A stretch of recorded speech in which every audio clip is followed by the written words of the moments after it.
আসসালামু আলাইকুম। মাত্র 1 কাপ ময়দা ও 2টি ডিম দিয়ে খুবই সহজ এবং মজাদার সকাল বিকালের নাস্তার রেসিপি আজকে আপনাদের সাথে শেয়ার করব। নাস্তাটি বানানোর জন্য প্রথমে একটা মিক্সিং বোলে আমি 2টা ডিম নিয়ে নিচ্ছি। ডিম 2টা আমি ফ্রিজ থেকে 30 মিনিট আগে বের করে নর্মাল করে নিয়েছি।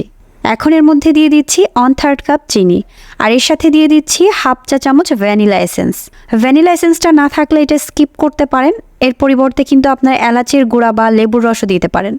এখন এগুলো একটা হ্যান্ড উইস্কের মাধ্যমে ভালো করে মিশিয়ে নিচ্ছি। আর এখানে চিনির পরিমাণটা কিন্তু আপনারা আপনাদের টেস্ট অনুযায়ী কমিয়ে বাড়িয়ে নিতে পারেন। এরপর আমি এর মধ্যে দিয়ে দিচ্ছি হাফ চা চামচ লবণ, 1 চা চামচ বেকিং পাউডার, এর সাথে আরও দিয়ে দিচ্ছি 1 কাপ পরিমাণ ময়দা। আপনারা চাইলে কিন্তু এখানে আটাটাও ব্যবহার করতে পারেন। আবার এই সবগুলো উপকরণ আমি একটা হ্যান্ড উইস্কের মাধ্যমে ভালো করে মিশিয়ে নিচ্ছি। একটু মেশানোর পর এবার আমি এর মধ্যে প্রায় 1 কাপ পরিমাণ নর্মাল দুধ অ্যাড করে দিলাম। আর দুধটাকে কিন্তু একেবারেই না দিয়ে অল্প অল্প করে 2-3 বারে মেশাতে হবে। এখন দুধটা দিয়ে আমি আবার ভালোভাবে এগুলোকে মিক্স করে নিব যেন কোনো প্রকার লাম্পস না থেকে যায়। আর আপনারা দেখতেই পাচ্ছেন আমি কিন্তু একটু টাইম নিয়েই কাজটা করছি, যেন কোনো প্রকার লাম্পস না থেকে যায়, এই জন্য একটু টাইম নিয়েই কাজটা করতে হবে। আর মিক্সিংটা ভালো হলে আপনার ডিমের পিঠাটাও ভালো হবে। এবার ভালোভাবে মিশিয়ে নেওয়ার পর শেষের দিকে এসে আমি এর মধ্যে 1 চা চামচ মতো রান্নার তেল দিয়ে দিলাম। তেলটা দিয়ে আবারও কিছুক্ষণ ভালো করে মিক্স করে নিব। আর আপনারা ব্যাটারটার কনসিস্টেন্সি কিন্তু দেখতেই পাচ্ছেন, একেবারে কিন্তু পাতলা করা যাবে না, হালকা একটু ঘন টাইপের ব্যাটার তৈরি করতে হবে। এখন আমার ব্যাটারটা কিন্তু পুরোপুরিভাবে রেডি হয়ে গিয়েছে। এখন একটা প্যানে আমি পরিমাণ মতো তেল দিয়ে ভালো করে গরম করে নিয়েছি।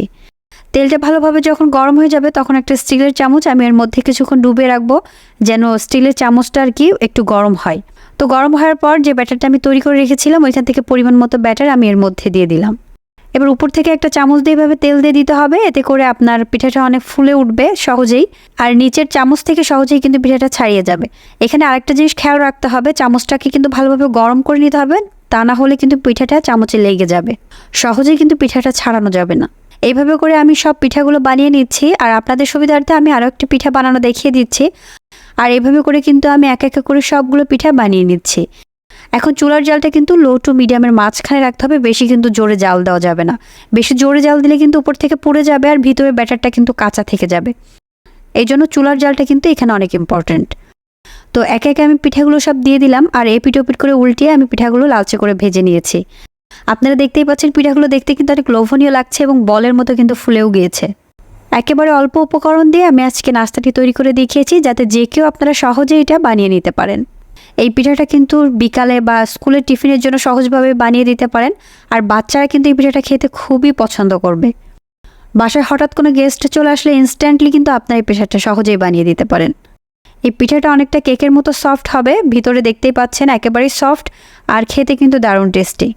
তো আমি আজকে আপনাদের সাথে খুবই সহজভাবে রেসিপিটি শেয়ার করেছি। আশা করি আপনাদের আমার রেসিপিটি ভালো লাগবে। আর যদি আমার রেসিপিটি ভালো লেগে থাকে তাহলে লাইক, কমেন্টস এবং শেয়ার করে দিবেন। আর আশা করি আমার এই রেসিপি দেখে আপনারা বাসায় পিঠাটা ট্রাই করবেন। সবাই সুস্থ এবং ভালো থাকবেন। আল্লাহ হাফেজ।